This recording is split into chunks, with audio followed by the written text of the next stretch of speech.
রাম ও নারায়ণ রাম। এটি সর্বজনবিদিত যে প্রকৃতি আমাদের সকলকে সমানভাবে তৈরি করেছে, কোনো কিছুতে কারো সাথে কোনো বৈষম্যমূলক আচরণ করেনি। তবে পৃথিবীতে কিছু তথাকথিত আধ্যাত্মিক গুরু মানুষকে বিভিন্ন বর্ণ, জাতপাত ও ধর্মে বিভক্ত করেছে, যার কারণে একে অপরের বিরুদ্ধে বৈষম্য, ভেদাভেদ জন্ম নিয়েছে। বর্ণ, জাতপাত ও ধর্ম অনুসারে মানুষ সব কিছু করতে শুরু করেছে।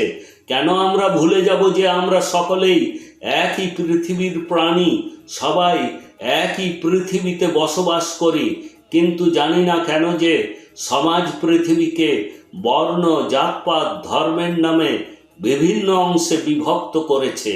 যদি এটি অব্যাহত থাকে তবে সমগ্র বিশ্ব একে অপরের শত্রু হয়ে উঠবে। আমাদেরকে ভালোবাসার বার্তা দিতে হবে, শত্রুতার নয়।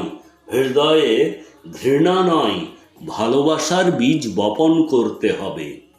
আজকের আধুনিক ভারতে ধর্ম ও বর্ণ এখনো একটি গভীর বিষয় ও জ্বলন্ত সমস্যা, যা মানুষের মাথায়, মনে গভীরভাবে গেঁথে আছে।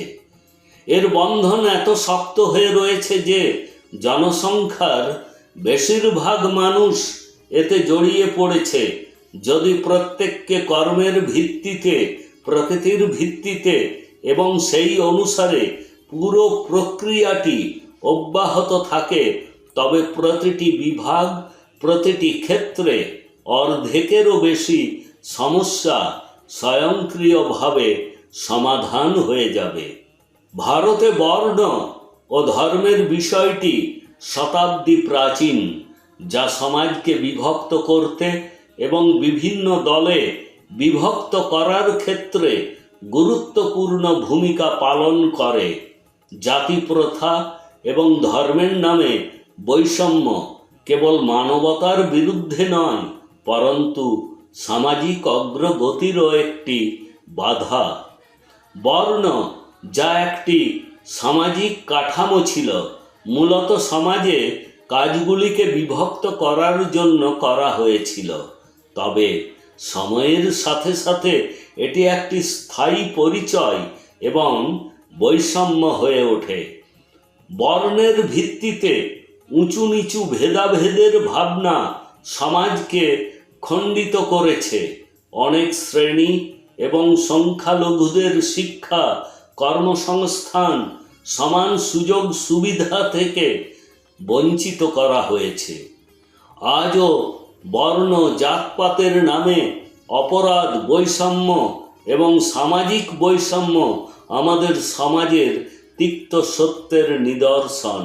এটি আমাদের চিন্তা ভাবনা এবং উন্নয়ন প্রক্রিয়াকে সীমাবদ্ধ করে রাখে। ধর্ম, যা মূলত একজন ব্যক্তির আধ্যাত্মিক এবং নৈতিক অগ্রগতির জন্য তৈরি হয়েছিল, সময়ের সাথে সাথে বিভাজন এবং সংঘাতের একটি মাধ্যম হয়ে উঠেছে। আজকাল ধর্ম রাজনীতির ভোট ব্যাংকের জন্যও ব্যবহৃত হয়।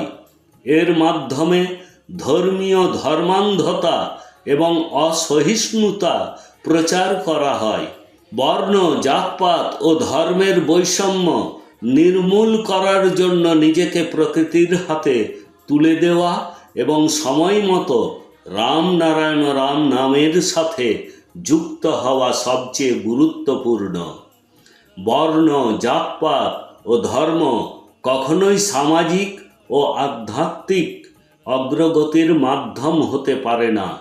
এগুলি হৃদয়ে ঘৃণা সৃষ্টি করে।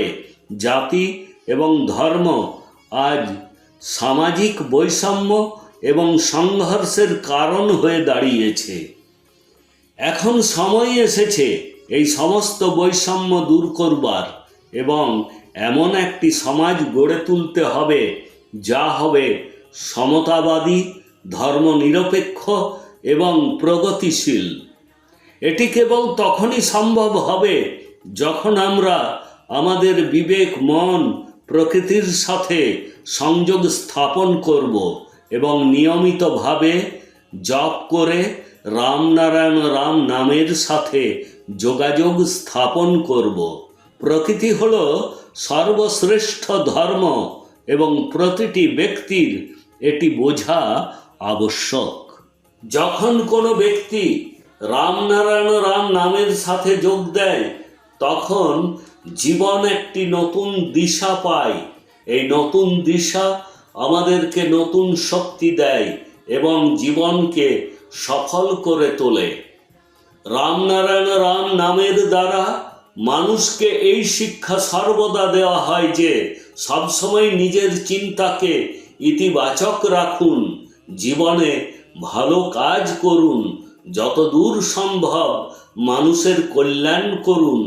রামনারায়ণ রাম নামের মাধ্যমে সমাজে ছড়িয়ে থাকা নেতিবাচক শক্তিকে দূর করার জন্য সর্বদা প্রচেষ্টা করা হয়, যাতে সমাজ থেকে অন্ধকার দূর হয়ে যায় এবং সচেতনতার আলো ছড়িয়ে যেতে পারে। রামনারায়ণ রাম নামের সাথে যোগ দিয়ে বহু মানুষ সফল হচ্ছেন এবং অবিচ্ছিন্নভাবে সাফল্যের পথে এগিয়ে যাচ্ছেন।